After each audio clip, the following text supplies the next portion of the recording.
এবার নজর কাড়া কেন্দ্র হয়ে উঠতে চলেছে দুর্গাপুর পশ্চিম বিধানসভা কেন্দ্র। তৃণমূল কংগ্রেসের টিকিট পেয়ে আসনে নামলেন কবি দত্ত।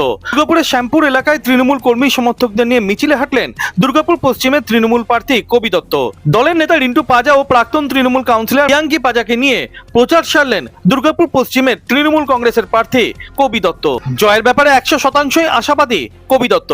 তোমরা যে অ্যাঙ্গেলে রাজনীতির কথা বলছো, ওই রাজনীতি আমি কোনদিন করার চেষ্টাও করব না, চেষ্টা করলেও পারবো না, আর করার কোনো ইচ্ছাও নেই। আমি যে রাজনীতি করব সেটা হচ্ছে ডেভেলপমেন্টের রাজনীতি। যদি বলো সেটা অলরেডি করছি, এবং সেটা আমি করব যতক্ষণ আছি, ভালো লাগবে নিজের ততক্ষণ আমি করব, থাকবো। প্রতিপক্ষকে কি বলবেন? না না, প্রতিপক্ষ বলে কিছু নেই, সবাই তো বন্ধু। এই তো, হ্যাঁ, উন্নয়নে সামিল হন, সবাইকে বলবো আসুন, সবাই মিলে সুন্দর করে। হার জিত তো থাকবেই, কেউ হারবে কেউ জিতবে, কিন্তু দুর্গাপুরটাকে আরো ভালো করে এগিয়ে নিয়ে যেতে হবে।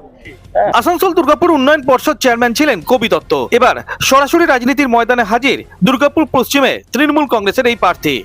অন্যদিকে ময়দান ছাড়তে নারাজ বামেরাও শ্যামপুর সহ বিভিন্ন এলাকায় ঘুরে ঘুরে জনসংযোগ সারলেন দুর্গাপুর পশ্চিমে বামফ্রন্ট মনোনীত সিপিআইএম এর প্রার্থী প্রভাস সাঁয়ো। জয়ের ব্যাপারে নিশ্চিত বাম প্রার্থী। সরব হলেন তৃণমূল কংগ্রেসের দুর্নীতি নিয়ে।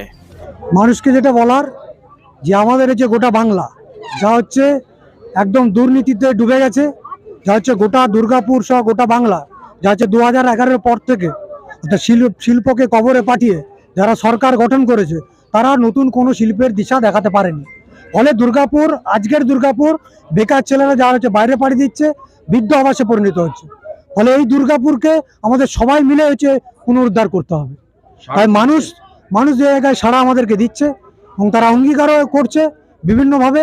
আমরা খুব আশাবাদী যে দুর্গাপুরকে ফিরিয়ে আনতে সমস্ত অংশের মানুষ যারা যে দলকেই ভোট দিয়েছিল তারা আবার পুনরায় দুর্গাপুরকে ফিরিয়ে আনবে, এইটুকু ভরসা আমরা তাদের কাছ থেকে পাচ্ছি।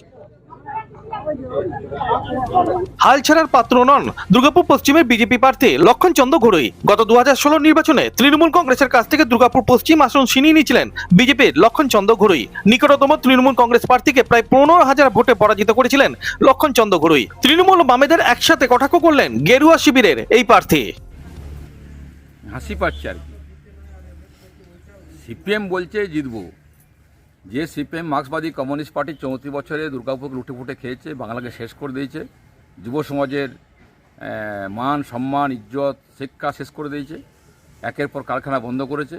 তৃণমূল কংগ্রেস একই কাজ করছে। 15 বছর দুর্গাপুরে 4 বছর ভোট হয়নি, একের পর কারখানা বন্ধ, দুর্গাপুরে জল নিয়ে হাহাকার করছে, আর তারা বলছে ভোটে জিতবো। দুর্গাপুরে মানুষ 19 সাল, 21 সাল, 24 সাল 3টে নির্বাচনে তৃণমূলকে পরাজিত করেছে। এখন সিপিএম তৃণমূল একসাথে কাজ করছে। সিপিএম চাইছে আমাদের কিছু ভোট কেটে পড়ে তৃণমূল সুবিধা করে দিতে। এখন সিপিএম তৃণমূল ভাই ভাই, তারা বাংলায় ঠাঁই নাই, জেনে রাখুন। মানুষ প্রত্যাখ্যান করেছে।